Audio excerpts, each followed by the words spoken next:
Hi friends, welcome back to our channel. ఇవాల్టి topic వచ్చేసి ఏంటి అంటే, కొంతమందికి ఎయిత్ మంత్లోనే అమ్నియోటిక్ ఫ్లూయిడ్ అనేది లీకేజ్ అవుతుంది కదా.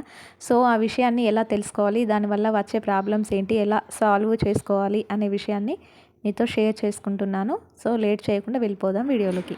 ప్రెగ్నెన్సీ టైంలో లోపల ఉన్న బేబీ చుట్టూ మనకి ఒక కవచం లాగా ఉమ్మనీరు అనేది ఉంటుంది కదా. సో ఆ ఉమ్మనీరు కొంతమందిలో లీక్ అవుతుంది. దానికి రీజన్ ఏంటి అంటే, కొంతమందికి యూరిన్ ఇన్ఫెక్షన్స్ ఉంటాయి కదా.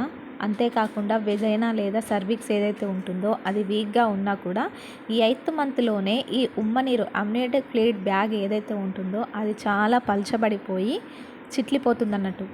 సో ఆ టైంలో ఏమవుతుంది అంటే, పెయిన్స్ అనేటివి రాకుండానే మనకి ఈ ఫ్లూయిడ్ అనేది లీక్ అయిపోతూ ఉంటుంది. అప్పుడు లోపల ఉన్న బేబీకి అండ్ మదర్కి ఇన్ఫెక్షన్ రిస్క్ అనేది ఎక్కువగా ఉంటుంది. ఇది ఎప్పుడు జరుగుతుంది అంటే, 24 వారాల నుంచి 37 వీక్స్ లోపల ఇలా లీకేజ్ అనేది జరుగుతూ ఉంటుంది.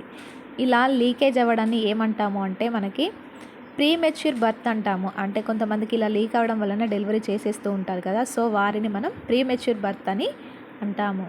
సో మరి ఇది లీక్ అవుతుందని ఎలా తెలుసుకోవాలి అని చూసుకున్నట్లయితే కనుక, సడన్గా ఉన్నట్టుండి వెజైనా నుంచి వాటర్ అనేది లీక్ అవుతూనే ఉంటుంది. అస్సలు కంట్రోల్ చేసుకోలేకపోతాము. అంతేకాకుండా కంటిన్యూస్గా ధారగా వస్తూనే ఉంటుంది. యూరిన్కి వెళ్ళినప్పుడు మనకు ఒక రకమైన స్మెల్ అనేది వస్తూ ఉంటుంది కదా. సో అలాంటి స్మెల్ అనేది ఏది రాదు.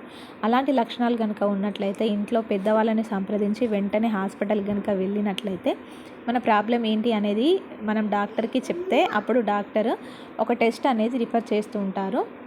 దాన్ని స్పెక్యులం టెస్ట్ అంటారు. ఇది వెజైనాల నుంచి చేస్తూ ఉంటారనమాట. దీని ద్వారా మనకి అమ్నియోటిక్ ఫ్లూయిడ్ లీక్ అవుతుందా లేదా, ఇంకేమైనా ప్రాబ్లమ్స్ ఉన్నాయా అనేది కూడా తెలుస్తుంది.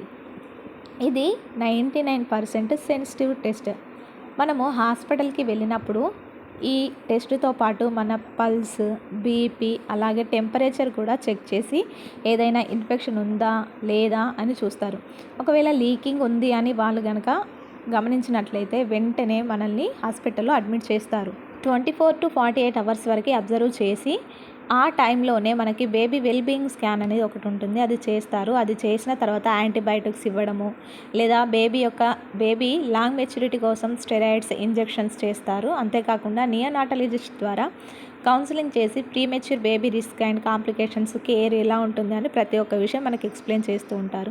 కానీ కొంతమందికి పెయిన్స్ అనేటివి వస్తూ ఉంటుంది కదా. సో అంటే ఇందాక మనం చెప్పుకున్నాం కదా ప్రీమెచ్యూర్ బర్త్ అని. ఒకవేళ పెయిన్స్ కనుక వస్తే ఆ పెయిన్స్ని ఎలా డెలివరీ చేయాలి అని చూస్తారు. ఒకవేళ పెయిన్స్ రాకపోతే మనం పైన చెప్పినట్లుగా యాంటీబయాటిక్స్ ఇచ్చి అబ్జర్వ్ చేసి డిశ్చార్జ్ అయిన తర్వాత ఇంట్లో ఎలా మానిటర్ చేసుకోవాలి అనే ప్రతి ఒక్క అంతేకాకుండా వీక్లీ 2 times అమ్నియోటిక్ ఫ్లూయిడ్ అనేది ఎలా ఉంది, బేబీ యొక్క బ్లడ్ ఫ్లో స్టడీస్ ఎలా ఉంది అనేది చేస్తూ గమనిస్తూ ఉంటారు. అంతేకాకుండా ప్రెగ్నెన్సీ అనేది 37 వీక్స్ వరకు ఇంక్రీజ్ చేయడానికి ఎలాంటి కేర్ తీసుకోవాలి, ఎలాంటి జాగ్రత్తలు పాటించాలి అని ప్రతి ఒక్క విషయాన్ని కూడా వాళ్ళు మనకి చెప్తూ ఉంటారు. అంతేకాకుండా రెగ్యులర్ చెకప్స్, ఫాలోఅప్స్లో ఏ సమస్య ఉన్నా కూడా మనం వెంటనే డాక్టర్ని అడిగి వాళ్ళు ఇచ్చిన సలహాలను పాటించినట్లయితే కనుక మనకు ప్రెగ్నెన్సీ జర్నీ అనేది చాలా హ్యాపీగా ఉంటుంది. ఇది మీకు ఇన్ఫర్మేటివ్గా అనిపిస్తే మన ఛానల్ని లైక్ చేసి సపోర్ట్ చేసి సబ్స్క్రైబ్ చేయండి. Thank you for watching.